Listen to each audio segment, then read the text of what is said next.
As the month of January came to a close, we take time to reflect on the Martin Luther King Jr. holiday, a time when many celebrate a man who sought to peacefully bring people together despite their differences economically, socially, and racially, simply as human beings. He fervently believed we could all have and should have equal civil and human rights. To acknowledge Dr. King's legacy, the Greater Framingham Community Church held 31st Annual Dr. Martin Luther King Jr. Memorial Breakfast, asking the question, where do we go from here, chaos or community? To contemplate this question, a large crowd settled into the ballroom of the Verve Crown Plaza Hotel. On Route 9, attendees were greeted by singing, fellowship, and speakers echoing the speeches and sayings of Dr. King. As it does every year, this celebration reminds everybody of the difficult challenges he faced and the achievements accomplished by Reverend King, and of course, the work that is still yet to be done by all of us. Dr. King was a believer in Jesus Christ, a believer in people, a believer in love. He was a man of faith who not only loved God, but loved people in their current state. Now that's a difficult thing to do. And we must be able to believe that every single human being has the right, the God-given right, to enjoy the basic and fundamental rights endowed by our Creator and no one else. Inspired by Martin Luther King Jr., at the age of 12, I was determined to work hard on sharing my thoughts on paper for the world to read.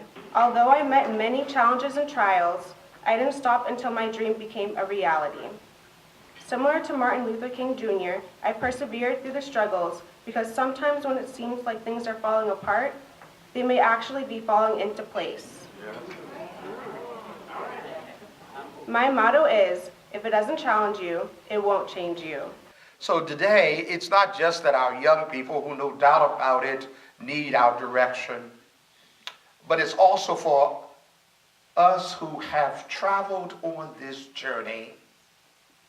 And maybe for a moment, we slipped up, got comfortable, thought progress had been made so much that we could somehow pass the torch and things will go on. The time is always right to do what is right. And I admonish each and every one of you, when you see injustice, stand up and speak out. Because sometimes it's very difficult being the one that the injustice is incurring to. It takes those outside of the group to make sure that the rights are righted, upright, as opposed to walk by, as opposed to turn a blind eye or be silent. And you know what doesn't help? When we do it outside of the mainstream. Oh girl, I'm with you. Be with me in the room. Make the noise in the room. You can't be with me and not make noise. If this world is going to change, if we're going to end racism, if we're going to end discrimination, if we're going to end poverty in America, if we're going to experience peace in this world, if we want this world to change for the better, it won't happen if we simply have a King holiday and celebrate his legacy. But what we need to do is to look to some of our reluctant leaders and to some of our passive prophets and say, in the name of Dr. Martin Luther King Jr., in the name of what's right, let's look beyond how things are right now and dream about what this world has the potential to be.